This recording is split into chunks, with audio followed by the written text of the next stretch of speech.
Coming up on the channel today, I haven't done one of these in a little while, but the new release bin is full, so it's time to go through some vinyl finds and new arrivals coming right up. This is the latest video in a series I plan to do just every so often whenever my new arrivals section happens to fill up with new stuff. And it's not going to be a regular deal because I don't go out and just buy tons of vinyl every week anymore. But when things switch out enough in here to where this is a significant change, I thought it would be cool to share with everybody some of my latest finds and pickups and things I added to the collection. I believe everything in this new arrivals bin is swapped out since the last video I did a few months back, so this should all be new. And like as always with these videos, some of these LPs are going to get their own videos in the future. If I showcase an LP and don't mention that it's going to get its own video in the future and you would like one, by all means leave a comment and I'll be happy to do one for whichever one you would like more opinions on or more detail on. Couple of quick things before we dig into the bin. Number one, we now have a vinyl group on Facebook. Hit the link in the description below if you would like to join that. And if this is your first time on the channel, please make sure to hit subscribe. And if this is your second or third time on the channel and you haven't hit subscribe, hopefully this is the video that earns your subscription. So let me go through and show off some of the things that I've picked up recently. This one you've probably seen a ton of videos on YouTube lately, so I'm not going to go into great detail. The Beatles 2021 Giles Martin remix of Let It Be. For many reasons, I personally just went with the single LP version of this. I do like what Giles has done with Sgt. Pepper and especially the White Album, so I picked that up. And again, there's great detail on YouTube about that particular pressing. Many people have covered everything to do with the box set and everything, so there's no need to go into a lot of detail. This one here is a fantastic LP that I was very surprised came out on vinyl at all. And this one, I actually, at the time of the shooting of this video, I already shot a video for this, so you will see that on the channel coming soon.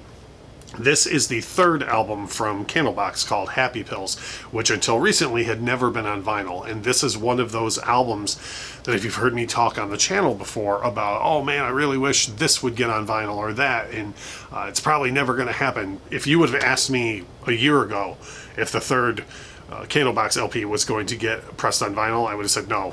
Who would do that? Well, the fine folks at Music on Vinyl did that, and I'm very excited about it. I like it quite a bit better than their second LP. And again, there's a video already shot coming soon with more detail on this one if you're interested. But Music on Vinyl pressing the third Candlebox LP, which is fantastic news. Past that, I finally picked up the latest from Brandi Carlile, In These Silent Days. If you're an old school fan of Brandi Carlile, you're going to like what you hear on here.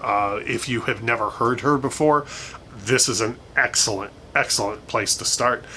Very good LP. Everything that I was hoping it was going to be. The LP itself is on a gold foil LP of sorts, which is kind of cool. It's hard to describe. Again, if you want to see an in-depth video on this album, I'll be happy to do it. Just leave a comment below. But the latest from Brandi Carlile is there in the new release bin. This one here is humorous to some extent, but it's very true. In my life up until this moment, in the past week, I have never owned Cheap Trick at Budokan, and I never actually heard the entire album. I always, of course, I'd heard I Want You to Want Me. On occasion, I heard their cover of Ain't That a Shame, or their cover of a cover of Ain't That a Shame, but I'd never heard the whole record before. I was in a local record store. They had a copy. I thought, let me finally go ahead and correct that. Picked up a really clean, decently priced copy of it. Yes, I have now listened to it in its entirety. I actually, my first listen through, got to the end of it and restarted side 2 and listened to that whole side again. But again, everyone's talked a ton about this record, Cheap Trick at Budokan. Now I finally own it, and I have a clean copy of it, and I've heard the whole album now, so that's in there. A couple of things in here I found recently going through like Goodwill and thrift stores, which I usually don't do, but I had a friend of mine on the west side of the state had one that he wanted me to check out, and I found a couple of interesting things in there, one of which was a 12-inch single for Miss Me Blind by Culture Club. If you know the channel or the podcast, you know I'm a huge Culture Club fan, and I don't collect 12-inch singles by definition, but with me being such a huge fan of the band, and this on here has Miss Me Blind, but it also has like a, for lack of a better term, like a mashup, a remix mashup of It's a Miracle and Miss Me Blind in one track. I love both tracks, so it was reasonably priced and I picked it up. Fantastic 12-inch single. If you're a fan of the band, I would absolutely recommend picking it up for that remix mashup of It's a Miracle and Miss Me Blind. This one here is one I don't have plans on doing a video for on the channel, but again, if you'd like me to, leave a comment. Digital Underground's Sex Packets, cornerstone of hip-hop, fantastic LP. Really, really nicely done, this latest reissue. It's on a translucent turquoise vinyl. Really, really, really nice, well done. The packaging is reproduced really well. Excellent sound. Everything about it is a great reissue. If you're on the fence about this and you're wondering if it sounds any good because it's a little bit escalated in price, I can tell you for sure, if you like the album at all, I think it's worth a purchase. Another new LP that I picked up recently that I'm very, very, very happy with is the latest from Duran Duran, Future Past. Really good album, and I liked their last LP, Paper Gods, which I want to say was 2014 or 2015. Great record. If anything, I think this album is cuts a little bit of the fat that was on Paper Gods. I liked it, that LP, but there were more than a few songs that I think could have been cut to narrow it down to one album instead of two LPs, and this one, I think they did that. I think they went in and said, okay, we don't need exactly all this music. Duran Duran, Future Past, it's one LP. Really, really, really good album. I don't think there's any filler on this album.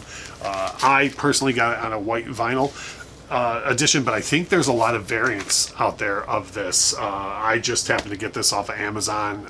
I saw it and threw it in the cart and picked it up.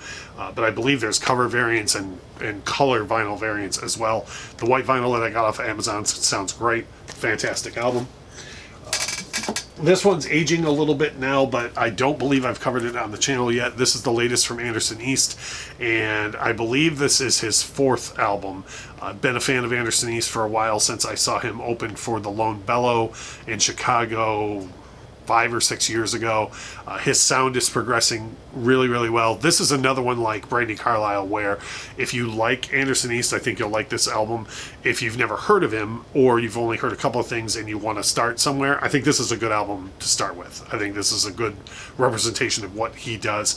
This particular one actually has two covers in here, and one is autographed. This was a record store, indie record store exclusive, where they just ship them out to some record stores, and the cover of the with the LP inside was sealed, but it came in the jacket with an additional cover that was signed. So I thought that was kind of interesting that you end up with two covers and one of them's autographed, but I get the hows and whys of why they did it.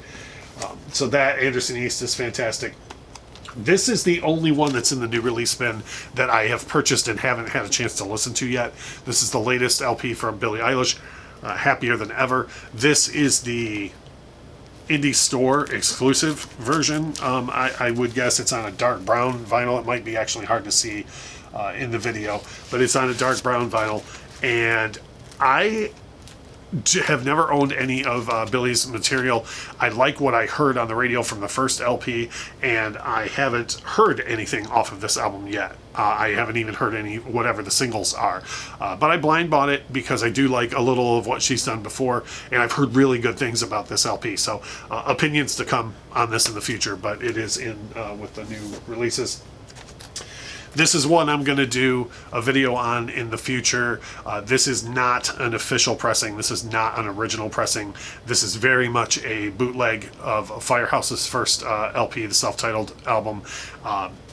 Very, very much a bootleg / counterfeit orange vinyl and so on. I'll do a video on it in the future, but I was not interested in paying the cost for an original pressing of this album.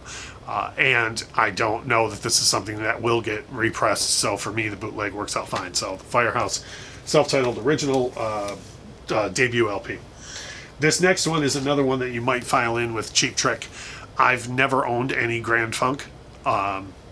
Insert bury me in the comments below, but even being from Detroit, I know that's crazy. I've never owned any Grand Funk. So I spoke to Nick at Rock City Music here in Detroit and asked him if this would be a good place to start. This doesn't mean this is going to be all the Grand Funk that I buy, but some hits packages are better than others. Some of them are a good place to start, and others are in no way, shape, or form representative of the band. Nick took a look at the track listing on this and said for side one alone, this would be a great place to start, and then it goes through the rest of their career very well. This is a series from Music on Vinyl called Collected, and from what I've heard, these are really, really good representations of bands. They're not just hits packages. They're more retrospectives than anything. And so I was excited that they did one for Grand Funk. That way it gave me a place to start. So very, very cool collection. I did spin it once through, but I plan to dig in more. And of course I loved what I heard. Again, same as Cheap Trick. I've heard a lot of Grand Funk over the years. I've just never owned it. I've never listened to full records, and this seemed like a great place to start for me. So Grand Funk Collected from Music on Vinyl. The next one is a band that you hear me talk about a lot on the podcast and on the vinyl channel. I've covered them a few times as well, and that is the Lone Bellow.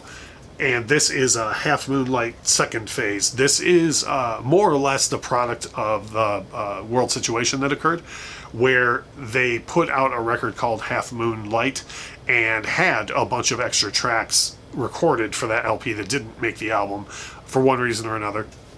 And they put out their LP like 2 weeks before all the world situation occurred, and they were unable to tour it and so on. So they put this together, which is more or less an EP. There's 4 new songs on here, and then 2 alternate versions of songs that were on the Half Moon Light LP. So that is in the bins as well. Another newer record that I picked up that I just absolutely adore.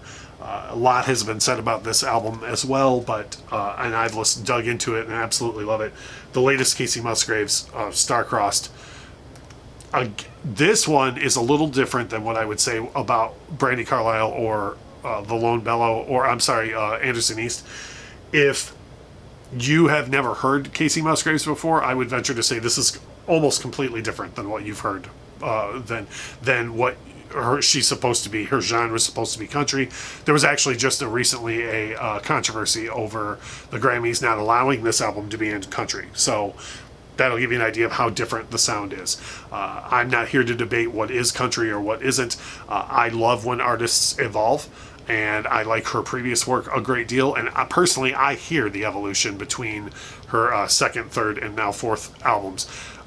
But I understand the debate and the controversy. So Kacey Musgraves, Star-Crossed, fantastic LP. And even if you just stream this to check her out, it's definitely recommended. The next one is definitely getting its own video on the channel because I am such a huge fan of the band. The Pink Floyd, the remix and updated version of A Momentary Lapse of Reason. A lot has already been said on this on YouTube, so I'm not going to go into huge detail here. But I am going to make a separate video to cover it just because I'm so Pink Floyd centric. So that is also a new release that I picked up recently. Got a pair of LPs from Linda Ronstadt. This is not a repeat from the last time that I had a new release video because I had new Linda Ronstadt in there as well. I picked up both volumes of her greatest hits finally. I had previously already picked up a couple of studio LPs from her that I like a great deal. I figured why not just have these so I can throw them on every so often, and these were finds from the west side of Michigan at a place called the Corner Record Shop that I like a great deal. If you're ever near the Grand Rapids area, Granville, Michigan, Grand Rapids, definitely stop into the Corner Record Shop. So Linda Ronstadt, Greatest Hits 1 and 2, great LPs to have to throw on.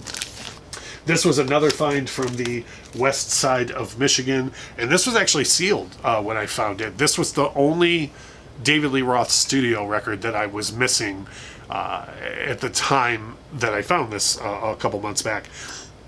Skyscraper, David Lee Roth's second full solo LP. And for whatever reason, it was the one I was missing. I had Crazy from the Heat, Eat 'Em and Smile, Little Ain't Enough, all that stuff. And I found a sealed copy of it in great condition. When I opened it, there's no warping or anything that can happen with sealed LPs. So I like that a great deal. Hype sticker on it and everything. So happy to have that in the collection finally.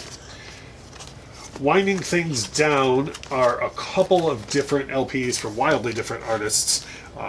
Me personally, I'm a huge fan of this first artist, and I was very, very, very excited to see these LPs finally get reissued on vinyl. And I think in the US, these are the first pressings of them, and that is the first two Robbie Williams solo LPs. So outside of Take That, I've been expecting you in Life Through a Lens. I love both of these records for different reasons. I realize if you're watching these videos in the US that Robbie Williams is not a huge artist here in the US, but for me, I heard Angels in the 90s, loved it, followed his career since then. I love his Swing album. I actually have a video on the channel featuring his Swing album. Just great LPs, and I'm really glad that they got reissued, or one of these, I think maybe both, have never been on vinyl in the US. So instead of paying the aftermarket prices, I got to pay $25-30 a piece for them, and I'm really, really, really excited about that. So first two Robbie Williams LPs. Lastly, this is another find from Rock City Music here in Detroit, and a record that I've always been meaning to get, and I can never find a copy in good condition. Stevie Winwood Chronicle. You know this album, just fantastic album from start to finish. Some monster hits on it. I found a great deal on a used copy for not overpriced, and it just sounds clean, sounds great. Excellent LP. Steve Winwood Chronicle. This I actually picked up, I think 3 or 4 months before the shooting of this video, and it's still in the new arrivals bin because I keep playing through it several more times before I just am going to file it away, and then it'll get pulled at random intervals. So once again, that is a little bit of what's going on in my new arrivals bin. I don't think anything in this video had been featured on a new arrivals video before. I apologize if there were repeats. If you saw anything in here that you want me to do a full video on that I didn't already say I'm going to do one on, by all means, drop me a comment below. If you have any questions on these, like Brandi Carlile or Casey Musgraves or The Lone Bellow, any artists like that, please, by all means, leave me a comment. Or even leave a comment and let me know what some of your new arrivals are. If you've picked up some of these, if you've picked up variants of these, if you have opinions on any of them, I'm here for all of it. As I always say, I greatly appreciate you watching. If you get a chance, hit that subscription button. But no matter what, thank you so much for watching.